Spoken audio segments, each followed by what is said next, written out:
I was tired of being told no. No to my dreams and no to the things that I wanted to do. So why not take the entrepreneur route and sponsor myself? And that's when I started Eastside Golf. It wasn't as crowded as it is now, and we had such a unique story. And so we've gone on to, do millions of dollars annually. And we're very, very excited about that. So last year we closed at just north of 8 million.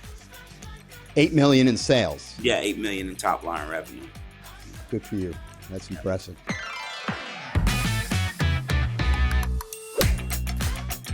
Well, hi there, and welcome to The Big Swing with Jimmy Roberts. That's, of course, me, and we are talking about the business of golf, which might be a niche sport, but we figured out that it is one hell of a niche. I can't say this enough because it both surprises and amuses me. There are more golf courses in the United States than there are McDonald's restaurants. Really. Here in the U.S., it's a $100 billion a year industry. Globally, according to one estimate, the total economic impact is just shy of $250 billion. Yeah, trillion. A couple of great guests in the house today, at least virtually. Earl Cooper and Olajuwon Ajanaku, the founders of Eastside Golf. These guys are truly an American success story. We'll get to our conversation with them in just a bit. But first, a few other things to toss around. As we sit here today, it's been 636 days since the announcement of a framework agreement between the PGA Tour and Live Golf. And although we might be closer to a settlement, although I'm not sure how anybody would know, the two groups still are existing in almost completely separate worlds. For what it's worth, at least initially, it looked like there might be some momentum. But now, clearly that time has got to have passed. Not only the infusion of a pile of private equity money into the tour, but have you seen the TV ratings? When this whole thing started, they were pretty much flat, in some cases actually down. For the just completed season, CBS reported its highest viewership for its PGA Tour broadcasts in 7 years, an average of just under 3 million a broadcast. That's up 17%. Over at NBC, the wrap-up to the season, the Tour Championship saw a spike in viewership of 34% over the year before, an average of nearly 4.5 million people tuned in to see the final day of Tommy Fleetwood's win. So not exactly a strong bargaining position for Liv to try and get anything done. Meanwhile, the Ryder Cup is coming up, which is going to be an amazing event, not to mention a corporate hospitality frenzy. More than 250 companies have bought on-site hospitality at Bethpage, which, by the way, that number, it's up 40% from the last American Cup at Whistling Straits 4 years ago. But what may be impossible to calculate is how many millions of dollars more will be spent on unofficial entertainment related to the event. Whatever the number is, I'm taking the over. There's some product news out there too. I don't want to get too micro here with that. Coming up after the first of the year, we're going to have a newsletter that'll cover the trends and details of what we're seeing in the game. But for now, here in this space, we're going to talk to people. We're going to tell some stories about how it all happened, what it all might mean, and where it all might be going. And we start with an American success story, as I said, Eastside Golf. That's coming up right after this.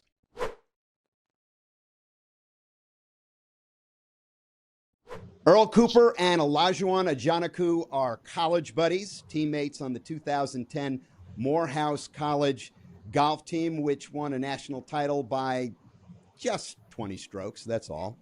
One dream checked off, they are now knee-deep in pursuit of another. In 2019, the pair founded Eastside Golf, a lifestyle golf apparel company that, among other things, aims to raise awareness about golf among youth and non-golfers, and also, of course, diversify the game. Earl and Olajuwon, thanks to both of you guys for joining us. Earl, I want to start with you. Let's do the basics here. Give me the business profile of Eastside Golf. Yeah, so Eastside Golf is an apparel brand that was started by Olajuwon, really to just pursue his professional career. We've been able to, grow the brand. We now, hire over 15 plus individuals. We're headquartered in New York City, and we've been able to work with countless household brands, from Jordan Brand. We have a docuseries on Hulu, executive produced by our good friend Hannah Starn and her team. But the list goes on. Mercedes, and we've had a huge, profound impact on the place that had a huge impact on us on Morehouse College. I think that's probably one of the most things that we're most proud about. Olajuwon, I guess it's appropriate since you are the logo, literally, to talk about how this all started. Give us a sense of how you got started. For sure. Been playing golf, honestly, since I was 6 years old, all the way through middle school, high school, ended up getting a golf scholarship to Morehouse College. And that's where me and Earl met. We won a national championship, as you said, in 2010. And then I turned pro in golf after college. So did that for a couple of years, won a couple of mini tour events, but it got to a point I just couldn't afford it anymore. Taking up by jobs. I was a cart boy. I was washing cars. I was caddying over at Eastside, Druid Hills, all of these different golf courses just to raise money and to make money to fund my golf career. And one day I got home, my mom was just like, "Yo, it's about that time when you get a job." So I started my finance career, commercial finance career. Then I was in that for about 9 years. Again, I was just like, yeah, this is not it. I want to turn back pro golf, but I knew it'd be hard to find sponsors. I've already tried this before. So first things first, ended up just creating the logo. So the logo that you guys see is me. I was just going to put it on my bag and put it on my polo. I showed it to Earl, and he was just like, "You need to put that on the t-shirt." So I did, ironed it on the Gilded myself, went downtown Detroit. I maybe got stopped 100 times in 2 hours. It's like, who are you? What's that logo? Where can I get it? It'd be play golf. So I knew I had something, but still didn't know where to take it. So I basically asked Earl, we need to go down to the PGA show. And it was almost like we stole the show. I was started being told no, no to my dreams and no to the things that I wanted to do. So why not take the entrepreneur route and sponsor myself? And that's when I started Eastside Golf. So, what was the period of time between you manufacturing this one of a kind shirt and going to the PGA merchandise show? Uh, Period of time was maybe, I'd say 3 months. Let's say 3 months. Yeah, I got them all made out of this source out of Oakland, California. Black owned company called Big Printing. And from there I knew that all I needed was, sweatshirts and t-shirts and a book bag. And then we go down to the PGA show and see what they think. That was my whole kind of workaround or working into the PGA show that I thought we could take advantage of. And tell me about that visit to the PGA merchandise show, because this is basically like setting off into kind of uncharted territory. I mean, you got a lot of very, very positive response, but you said you stole the show there. Tell me about that experience, either of Yeah, you guys. yeah, for sure. We're walking around. I got the sweatshirt on. We got some, in my book bag and t-shirts. And I mean, even we got stopped by a few people out of Japan, out of Osaka, Japan. And they stopped us and just like, what's that logo? Could barely even understand, I mean, and they bowed to us, tried to give us their business card and said, "Hey, you want to do business with you? Well, let's figure it out." And I'd say a week later, they end up putting in a PO for about 30 or 40 sweatshirts. Those 30, 40 sweatshirts sold out in 24 hours. So then they put in a $10,000 PO right after that. They said that we've never seen anything sell out as quick as this. Yeah, yeah, we want to go into business with you. So that was our first PO that we got. And so, Earl, what were you doing at this time for a living? Yeah, so at that time, I was actually working in the mayor's office. So I had been named one of the best young teachers in America in 2016. I was at Wilmington Country Club, and prior to that, was at Detroit Golf Club. So Let me interrupt you for a second, because we omitted mentioning the fact that you are a PGA professional, yes, and I'm obviously a proud. very fine one. So Yes, go ahead. I'm yeah, sorry. proud PGA professional, and that's I've been to the PGA show countless times. Again, that's just part of the rite of passage. And so, again, when O decided to say, "Hey, let's head down there," I was a little skeptical, and at this time I was running a nonprofit, working in the city, and still teaching on the side, so I was still staying busy. But yeah, when we went down there, I was just kind of really a little hesitant at first. Like, obviously, I liked it. I was proud to wear it, but I wasn't sure. I mean, to your point, we've all been to the show. It's thousands, tens of thousands of people. There's so much going on. It's kind of hard to cut through all the noise, especially if you don't have a booth. So you're just kind of two guys just walking around. And, we were able to, like, again, I would say almost reduplicate that feeling that Olajuwon got when he first put it on. And I had wore it. I guess there is a story I don't tell often. I had wore it to Howard's homecoming in October of 2019, and I went out to the club, and everyone was all over it. Like, man, what is that? How do I get it? They wanted to buy it right off. And then I think there were, again, these just moments of people just really excited about it and had never seen anything like it. And I can specifically remember, and it's kind of like that classic line where people say, hey, I want you to come support something. And then you're like, man, do you know what you got? Because it was certainly special. When we walked away out of that show, I was like, wow, you really do have something. So let's talk about the growth. You had that kind of epiphany, that light bulb moment, at least initially, Olajuwon in Detroit and you at the club in Washington there. And then you started this business, went down to the show. How quickly did it grow? In the moment, we didn't really think it was going that fast. But then, like, when you reflect on it, I think it just took off. So we had a viral moment with Chris Paul. We ended up meeting Gentry Humphrey and Jordan Brand, met Michael. And then that's when kind of the shoe opportunity really got to rolling. But, keep in mind, this is all during COVID. And so during that period, it took I'd say about 6 to 8 months to really kind of get inventory right. There's a lot of stories associated with that, the ups and downs and raising capital and those sorts of things. But I'd say by, call it that next summer, we were rocking and rolling. Like, at that point, both of our livelihoods depended on how many clothes, that we sold, And so from there, we just kept growing, and the game was exploding. And at that point, too, it wasn't as crowded as it is now, and we had such a unique story. And so we've gone on to, do millions of dollars annually, and we're very, very excited about that. So last year, we closed at just up north of 8 million. 8 million in sales. Yeah, 8 million in top line revenue. Good for you. That's impressive. Olajuwon, a lot to cover here that Earl mentioned. Earl mentioned the viral moment with Chris Paul. Let's set some context here about that story and how it happened and what it meant to you guys. Yeah, we were in Wisconsin at Whistler Straits. We were just getting there, and we just got off the road. We were walking into the pro shop, or no, into the hotel. Yep, we were walking into the hotel, and then literally got all our bags in our hands, walked in, look up to our right, there's a TV in like the lobby of the hotel, and CNN is on.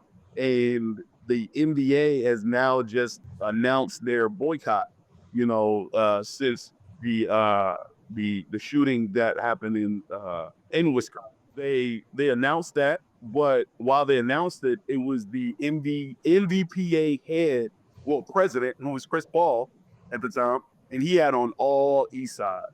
So he's on CNN, C-SPAN, you name it, any news, NBA, but they keep running the same thing. Him walking next to Russell Westbrook, and he has all Eastside, and they're just saying how they're having a boycott. And everybody was just asking, what is that logo? Is that a new golf logo? What is that? And we ended up seeing sales go through the roof that day. Even to a point of we didn't have enough. We had to, I believe we had to shut down the website because we didn't have enough inventory. So it was a moment of self-realization that we are growing fast, and that people do love the logo and don't even know who we are just yet. But yeah, we got a lot more to show. I'm just thinking for a moment about the picture of you two guys walking through a hotel lobby. You've poured your heart and soul into this thing, and then you look up on the TV and one of the biggest stars in sports is decked out head to toe in your stuff. I mean, it must have been, it was obviously a big moment for you, but Earl, what were your thoughts when you saw Yeah, that? no, I mean, to your point, I mean, we were just in shock. We were happy. We were like, "What? Are you kidding me?" Like he's wearing it, and then then in your mind you think like, is it planned? And I can just remember we were just so happy, like literally, like there was like a little putting chipping green in the back. So we were back there just chipping and just thinking about all this stuff, and then we went and hit balls in the simulator. But it was certainly one of those moments where we just looked like, man, anything is possible, and we just kind of kept asking ourselves, like, is it planned? Like, did they do this intentionally? Like, because you just don't know. It's so many things. But our phone was going off too, right? Phones going on, websites going on. Everything is just kind of going crazy. But yeah, to be together, that was definitely a dope moment that neither one of us expected.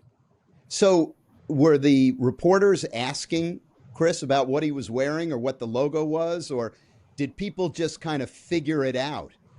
Find the logo and figure out what it was and then get involved. Do you remember? Yeah, I think people just kind of figured it out. Like it was one of those things where it's no different than if like Travis Kelsey or Taylor Swift is wearing something. They don't really say, "Hey, I'm wearing X." It just takes this virality moment on its own, and people figure out a way to find out like what it is. They knew it was golf related, obviously, because it's a golfer, and people found it. Yeah, I don't. Again, it's one of those things. People find a way to find it. They end up finding it, and I think too a lot of it was like it reconfirmed a lot of these moments that him and I and even him were having on our own up until that moment, right? So it's like we're telling people like, hey, this is happening, this is what's going on. We're getting a lot of love, a lot of support. But to see it in that specific moment, I think it really just was like, oh, okay, I guess these guys weren't, BSing, or it is real, or it just all of those things. I think it just kind of helped confirm, what we had already been experiencing. Olajuwon, you're a finance guy. You deal with numbers all the time. It's a long time ago. It's about 5 years, I guess, now. But do you have any recollection in terms of quantity, what that moment meant? I mean, it obviously exploded, and as Earl said, people just found it and started to buy it. Do you remember how much in terms of sales it represented? Not dollar figures, but like items.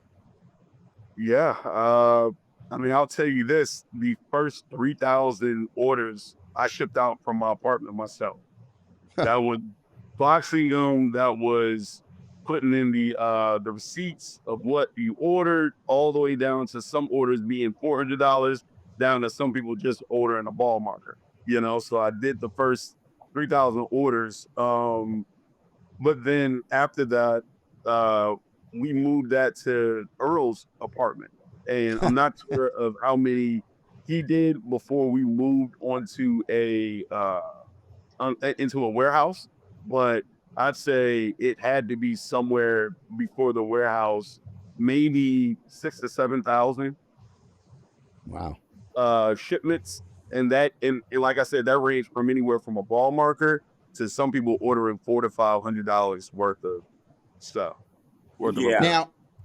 Now, one of the things that I read was that President Obama became a fan of your brand. I mean, what's that moment like when the president of the United States dials you up and says, "I like this"? We all know he's a golfer. So, Sure. what? Any stories there? Yeah. Actually, one of his aides sent me a letter, but the letter was from Obama, and it basically on the front of it, it just said 44.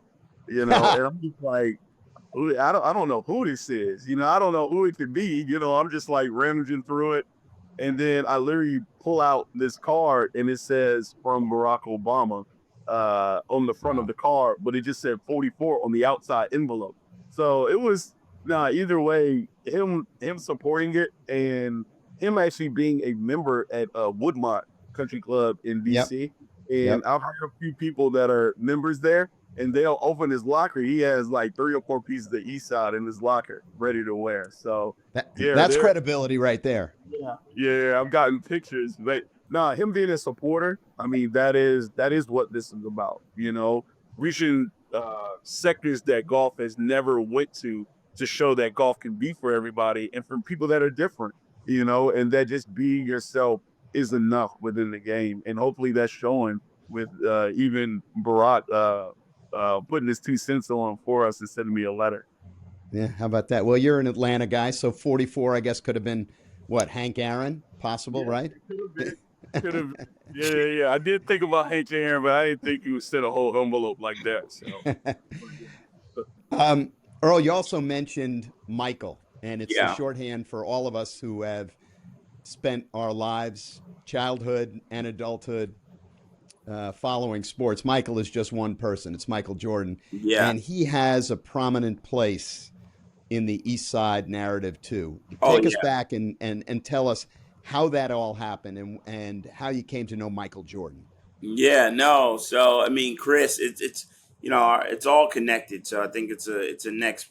Chris is a Jordan athlete. He's been with Jordan for a very long time, and him and his brother CJ were very intentional on saying, "Hey, not only we like you guys, but we want to connect you with some folks that I think could be beneficial." And they connected us with the Jordan brand, and we were very fortunate enough to meet Michael. And that's one of those moments that you'll never forget, right? It's one of those things where it's like Michael Jordan, So I'll never forget. We get the word like, hey, he loves what you guys got going on. We're gonna connect you, but you don't know what that means, right? And then you finally get like, all right, here's the date, here's the time.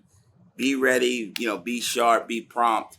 And I'll never forget one of those lines. They're like, look, you're gonna get nervous, but get right to it. So and sure enough, you got nervous, but we had pitched our business so many times, and I think everything had just led up to that moment. And I think he shared a few lines with us that still resonate to us today. And he said, "You two have two amazing stories. We tell the best stories till we sign them yet." And I think getting a compliment from Michael like that, who's just such a straight shooter, it's something that has just been profound, that has huge effect on us, on our business, on us personally. And then, the ability to go down there and spend time at the Grove, and just the storytelling that's been told through Olajuwon's vision on the footwear, and the impact, and, to even see what Jordan Golf is doing today, that didn't, really exist kind of prior to us. It was something that he did for him personally, but now to see the commercial side of it, and say that we were a part of that on the ground floor through the collaborations, it's just special. It's profound, and it's something that we're always forever grateful to Michael and the entire Jordan family for really giving us an opportunity. And we're excited to continue to work with them and Nike. We've glossed over it a little bit, but so you did a collaboration with Michael and Jordan Brands. Tell us a little bit about that and what that's meant to your brand. It's a lot. Us, telling a story, an actual story of progression over the years. We had our first Jordan that came out was a Jordan 4. And then our second was telling the story, actually, of my golf story of the Ray Clay collection. I literally used to take, it was rarely, but whenever I did, I used to take the MARTA bus to the golf course. And I would stand at the bus stop with my golf clubs and my shoes. By the time I get to the bus stop, this is the shoe, is Ray Clay mud splattered all over my shoes. But then I get to the golf course, play golf. By the time I get done, there's red clay mud splattered all over my shoes, my shirt, my face, but it shows grit, determination that I'm here to get it out the mud. And then the last one was our 1961 change collection, which is green, which goes literally elevation our first shoe to mud and then to grass. So it shows the progression of what golf can look like over time. But I want to show that from our point of view and have it to have substance, have it to have meaning. So, of course, 1961 being the year that the Caucasian only clause was lifted, Um, and us talking to the PGA about it, we went to the PGA headquarters, talked with them about it, and let them know that this wasn't to badger them. This is just about where we were, so we could be intentional on where we're going. So, and the number being anywhere from, I believe, 300 to 350 black PGA professionals out of all 28,000. So just in helping to improve that number and being purposeful with all that we've had with Jordan and Nike. That's been the purpose. So, Earl, how many shoes have you sold? You started out as a brand that was sweatshirts, t-shirts, ball Yeah. markers. Has shoes become a big deal for you? Oh, huge deal, huge deal. I mean, one from just awareness and notoriety, right? Anytime you can do anything next to Michael and next to the Jordan brand, it's gonna give you an opportunity to lift. So, yeah, we've. I would just say I can safely say we've definitely sold over 100,000 pairs, Wow. different styles. But yeah, conservatively over 100,000 for sure.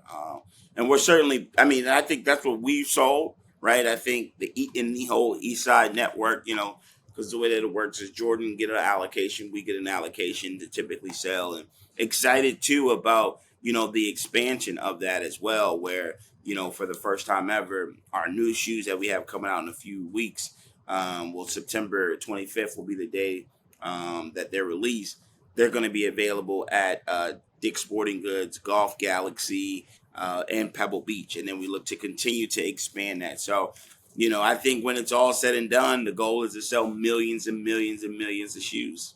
Couple of guys who started out just making a t-shirt, and now you're in Nordstrom's, Yes. Dick's Sporting Goods, Yes. all over the place, Golf Galaxy.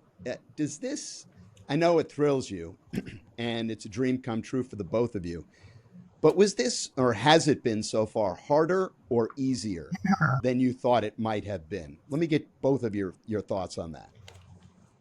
For me, it's actually both.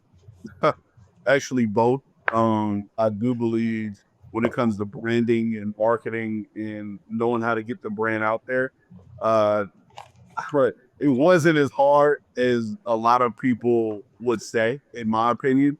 But then it's the business part, building the systems and budgeting the money the correct way. Those are the things that have been sometimes a challenge just because it is our first time.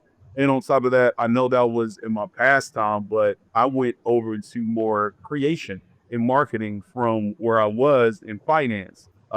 Just trying to make the most of the marketing and how the clothes look and the stories that are told, doing that. And then, following it up with doing great business. So it's a hard thing to kind of sometimes juggle, but uh, I mean, I do know that on the marketing side, different opportunities come from it all the time. You just got to be ready for it on the business side to succeed. Yeah, that's a great question. I mean, I think, yeah, to O's point, I think there's been highs and lows. It's definitely been difficult. It has not been easy. And I think one of the biggest things is just you're only as good as the people that you hire as you're growing and expanding, right? And you guys are seeing this with your team and what you're building here. It's a constant daily grind, right? There is no checking. Amen, brother.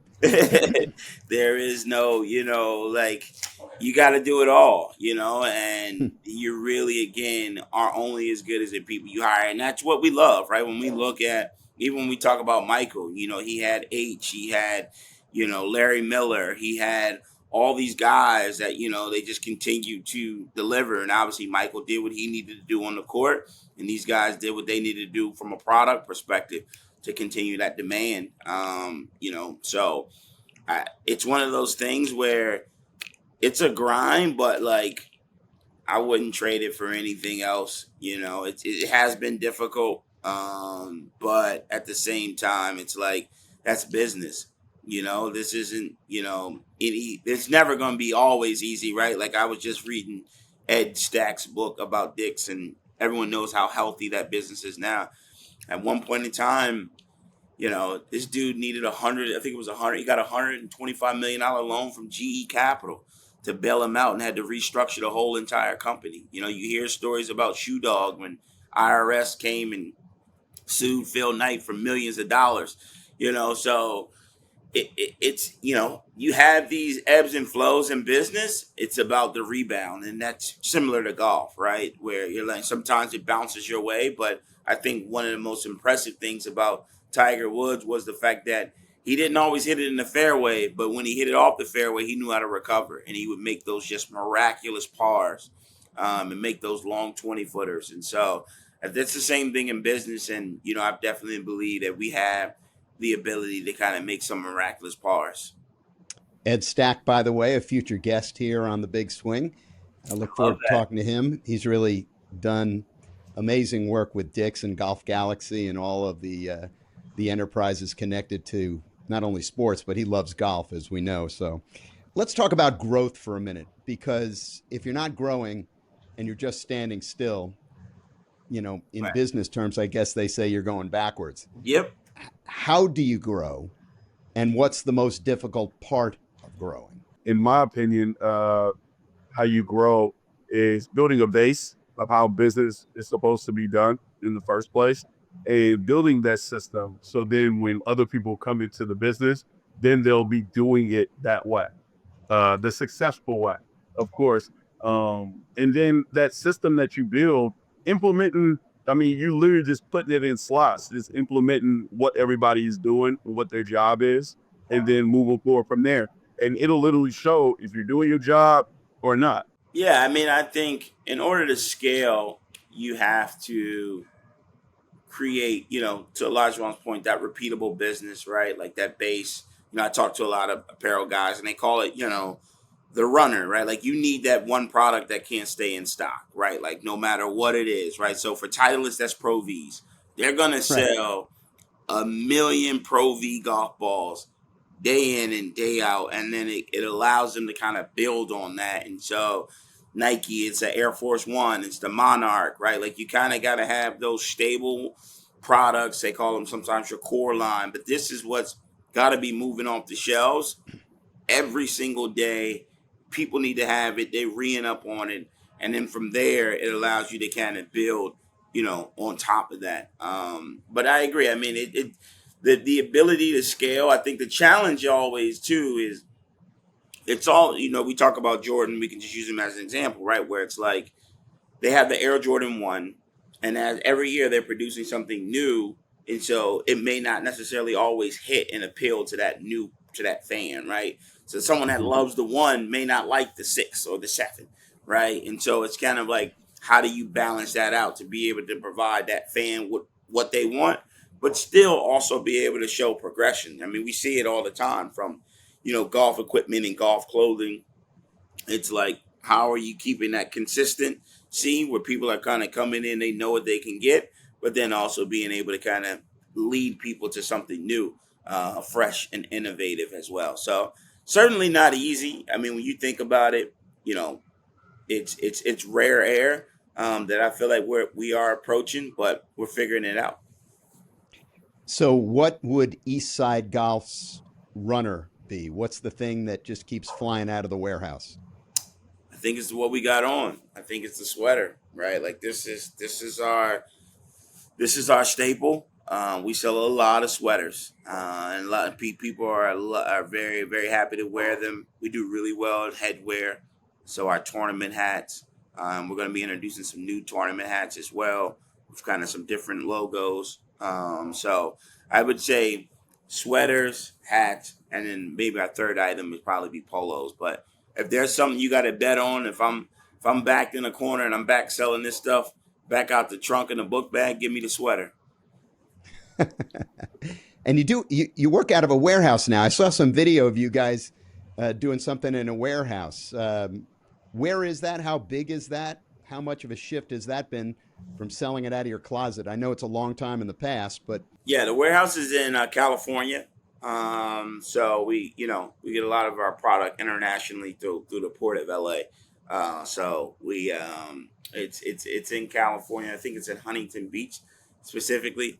The size is huge. We only take up a portion of the warehouse, but we're constantly looking to innovate as well, right? We at one point had a warehouse in Jersey. But we're always trying to figure out what's the fastest and quickest way to get it to our customers to be able to reduce that shipping cost as well, because that's always important. You guys are a mission driven brand, but you exist in a profit driven industry.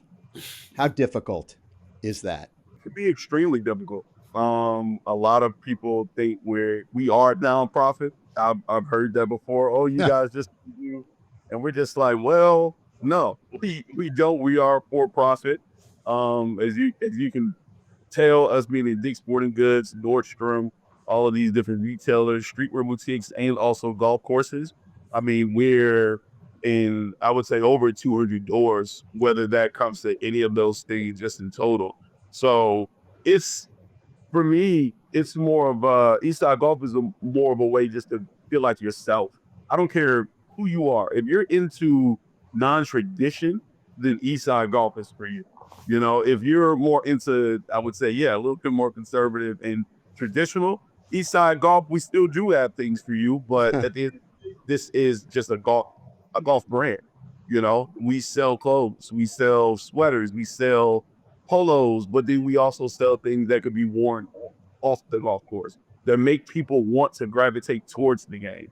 And hopefully, all of those things that we're doing, where it seems as though we're just about the mission, people will see the mission and say, hey, maybe I need to pick up a golf club. Maybe I need to start my own golf business. At the end of the day, it's more about what can we do to continue to be on the leading edge of change. Our tagline is be authentic. Anybody that wants to be the authentic self, that's who I believe needs to be in the game for it to move forward, for it to grow. And that's what I hope, hopefully, everybody that sees Eastside Golf, they see that. And now they want to pick up a golf club and they want to wear Eastside Golf and be a part of that as well. Speaking of authenticity, Michael Jordan once had a very, very famous quote about being a businessman. He said, Republicans buy sneakers too. Uh, Understanding how important authenticity is to you guys, how difficult is it to move beyond your core audience, which has helped to create you, and how important is it? I don't think, because we are golfers at heart, the validity and the purist in us is what kind of shines through. That's why I'm playing in pro golf tournaments and he's the head pro, hopefully people can see us and see that this brand actually stands for golf, that we're not just here and it's just a fun thing, non-profit, just doing it and just, la la, type of thing. But this is what we truly love. This is what we believe in. Like I'm literally in the process of getting into more Monday qualifiers, getting into more pro golf tournaments, because golf is something that we take serious, and hopefully people can see that within this company and want to take it serious as well. But that more conservative, more traditional customer, we do sell pieces that they'll love. We have it with our Eastside Golf script. We have it to where it's not as loud and things that are being sold in the pro shop. Eastside Golf is for everyone. The same thing is if you talk about Ralph Lauren, they have a multicolored logo. It's a white man on a brown horse, and people that wear Ralph Lauren don't play polo. So it's the same thing with us. We sell so many things that are off course and that are on course, but off course, it's just so you can gravitate towards the game. So now you can try it. Now you can be a part of it. And then if it's on course, that is for the more conservative. That is what's in the pro shop. People will see our logo or our brand and think that it is, I don't know, a lot of different things, but for golf, that's what it is for, and to bring more people towards the game, but then also to be stylish off the course. If you just want to wear this courtside at an NBA game, NFL game, uh, or MLB game, which we've seen at all of them, or even out in Paris at Fashion Week. If you want to wear this there, all of Eastside Golf stands for that, and it qualifies for it. But also, we are golfers at heart, and hopefully, we're making golfers at heart uh, that more cool. Earl, you had some thoughts on that too. Yeah, no, I think O summed it up pretty well. But look, I think we certainly when we represent diversity and what that means to us, that means everybody, right? And we're obviously not ashamed. We are young black men. We went to Morehouse College, and we know who we are and not ashamed of who we are. But at the same time, this has never been a brand only for black folks. This is something that we want everyone to wear and feel comfortable with, and um, it's something that we're very proud of. And I think when we look at our customer, it spans beyond just African Americans. We have so many people that wear the product and are proud to wear the product. There was just a skit the other day with Gary Owen, and there was a gentleman in the audience, and he was like, he recognized his sweater, and he was like, "Oh, what's that?" He's like, "It's Eastside Golf." And again, on the surface, someone may say that doesn't look like the demographic for an Eastside Golf customer, but this guy knew the whole story. He spoke. He's like, it started by Olajuwon and Earl, and on and on. And like, it was amazing, and we were just like, wow. So again, I think again the proof is in the pudding, where people are being attracted to it, and I think that's why we focus so much on quality. So no matter who the customer is, when they buy this, they feel like they're getting real value, and that they're a part of something, and welcome them into the Eastside Golf community. You mentioned Morehouse. I want to give you an opportunity to tell the story briefly about how much you've done philanthropy wise for your alma mater. I know you've made a sizable contribution. You've supported the golf team, the NIL efforts there. Yeah. Talk for a moment about that, because I know you guys are both very proud of that. Yeah, for sure. No, it's been incredible. I think it really started with, the fact that Olajuwon and I are, alum of Morehouse College and alum of the Morehouse College golf team. And we wanted to really just get back to that. We hit the peak, we hit the ceiling and won a national championship. And so as the company kind of began to take off, it's always been something in our heart. And I don't recall the year now, but we're in 20. I'd say around late 23 is when we kind of started to come up with the idea, like, all right, how do we support this? And then I want to say around 24 is when we hired Coach Edgar Evans, and the program has just done a complete 180 and is headed in a great direction. And Edgar has done an amazing job. I like to say, we put the foundation in place, right, to let people know that, hey, when you're making a donation here, it's going to be on fertile ground, and we got a strong foundation. And Coach has gone out, and he's partnered with Arthur Blank, the Arthur Blank Foundation. He stepped up, and the PGA Superstore stepped up and made several donations. Recently, East Lake Aflac just donated another 150,000 on behalf of the Arthur Blank Foundation. Eastside Golf has given close to, I want to say, roughly about 250,000. Mercedes is somewhere in that ballpark, is when you add in the vehicles and the ticket to the Masters. And so we've always, we like to say, we take the boys with us.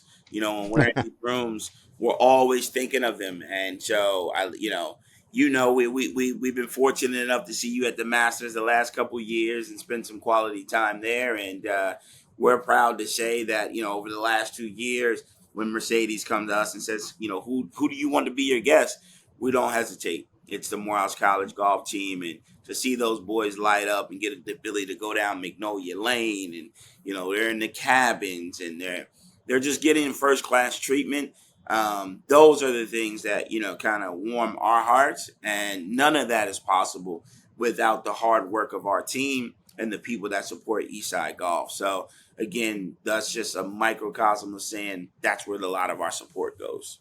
If we ever have the opportunity to give back, it's almost like it's like our duty to do that. If you ever see any other companies where, they're not saying any other youth don't need giving back, but sometimes you just need more giving back in general. When you see us, that's what people automatically think. But then when you see other companies that are owned by minorities, that's not like the first thing that people think. They're more thinking about fashion first, fashion. But then with us, it's like a given. It's something that we have to do. It's something that I see that has, given us, pride in our school, giving us pride in who we are. I'm only saying this because I never wanted for people to see our brand and just think that you give, and that we're not a for-profit brand, but that you see where our money is going towards. You see where our energy is going towards our community days, Morehouse College, other colleges throwing golf tournaments for college golf tournaments for all of these kids to enjoy themselves with like State Farm, and all of those things. We're just trying to be more of a comprehensive golf brand that takes care of where we came from, but then also selling dope clothes. But it is our duty at the end of the day to truly push golf forward for the next generation that's coming behind us. So hopefully people see where that revenue is going towards from Eastside Golf. All right, I'll get you guys both out of here on this. One piece of advice from each of you for young entrepreneurs. Continue to get those jobs, those entry level jobs, those jobs that are, moving your job career forward, and just continue to learn while you do that. A lot of people ask me, well, how did you muster up the courage to start a company, and how did you know who to hire? How did you know what things to kind of go for? And that's because of my time in corporate America. Learning how to speak in even interviews. How many job interviews I've been on, but really focusing on that and learning from your corporate America experience will lead you to, if you want to become an entrepreneur after corporate America or after your regular job, you're going to learn how to do that from your everyday learnings in your job. So really pay attention to that. Yeah. For me, I think it's really about what I would encourage the next generation and young entrepreneurs to focus on the value that you can bring to the table. And I also, I think it's important that you don't have to be the one to start the idea. I've been fortunate enough, I didn't start Eastside Golf. Olajuwon did. He asked me to be a part of it, but I've certainly had a profound impact, on the company and the ability to scale it. And that was the same sort of thing prior to the other nonprofit that I was a part of. And I think that's just a lost art nowadays. I think everyone, is so focused on, I want to do it. You run into kids all the time, and they're like, "I got my own brand. I got my own brand," and I'm like, "Well, how about you team up with someone else that may have another brand to O's point and learn from them, right?" And I think, that it's just you can go a lot further together than you can, by yourself. And so I definitely feel like there's a lot of opportunities that are being missed. Even Jimmy, when your partners got on, it's like it takes a group. It takes, obviously you are the face, but it takes a collective group of folks to be able to get something done. So I really hope that young kids or young entrepreneurs are really focused on the collective and kind of a mission-driven mindset. Such good advice. It definitely takes a team. Earl Cooper, Olajuwon, Ajanaku, Eastside Golf. I said it before, I'll say it again. It's a true American success story. Guys, thanks so much for taking the time to join us today. No, thanks for having us. Thanks for having us. Earlier this week, I reached out to one of our closest and most reliable advisors here at Big Swing, one Mr. Google, guy who runs the research department. He tells me there are roughly 4.6 million podcasts out there for you to choose from. 4.6 million, really. First of all, if you've made it this far with us today, thank you. But you might be asking yourself, what in the world do I need another one of these things for? It's a fair question because really, when it comes to podcasts, you can find just about anything. From something called Keep It Weird to advocacy in pig farming, which, by the way, I'm told actually does pretty well. There's even one called This Podcast Must Not Be Named. Don't ask. But in all the offerings far and wide, here's what you can't really get. Some good old-fashioned storytelling on the business of golf. Technology, apparel, equipment, travel and leisure, media, entrepreneurship, and all of that is just scratching the surface. The bottom line is sneaky big. It's about the same size as the market for grain in the United States. There's a joke in there somewhere about a lot of bread, but I said it before and I'll say it again. There are more courses in the United States than there are McDonald's restaurants, and the industry is doing nothing but growing. In the last 9 years, participation is up 20%, but the game and the business look absolutely nothing like they did those 9 years ago. More people play golf off the course now at places like Topgolf and 5-Iron Golf than on it. And the biggest element of the industry's growth, it's women. So why are we here, and what are we hoping to achieve? Well, for starters, we have no intention of being solely a podcast. We intend to be a community which brings together stakeholders in an enterprise which has a total annual global economic impact of billions of dollars. We want to meet the people behind this boon and tell the stories of where this is all going. We're hoping you will come along with us. There's a lot to talk about. One of the facts from a National Golf Foundation study that grabbed our attention as we got underway is that golf is responsible for more than 1% of all the charitable giving in the United States. That's billions of dollars. You dig in and really you don't have to go too deep. And you find that one of the most remarkable programs contained in that analysis happened because of a man named Tom Cousins, who passed away last month at the age of 93. He dreamed up and poured a lot of his own money into the transformation of a community in Atlanta, Eastlake, which changed lives. Olajuwon learned to play golf as part of the First Tee program there. The story's just too vast to cover here, but as my dad used to say to me all the time, go look it up. It'll be worth your time. Tom Cousins is one of the most impactful people I have ever met. He did well, really well, and then he went out and he did good. And it seems to me that's good business, the best business golf could ever possibly be a part of. So we'll sign off from this maiden voyage saying a big thank you to Tom Cousins, a man who loved golf and used it to make people's lives better. Can't imagine a better place to start. I'm Jimmy Roberts, and this is The Big Swing. We'll see you next time. The Big Swing with Jimmy Roberts is executive produced by Adrian Gallagher and Jimmy Roberts. Produced by Alex Resnick and edited by Sarah Chovnek. The show is a production of Big Swing Media. Fred Buescher, CEO.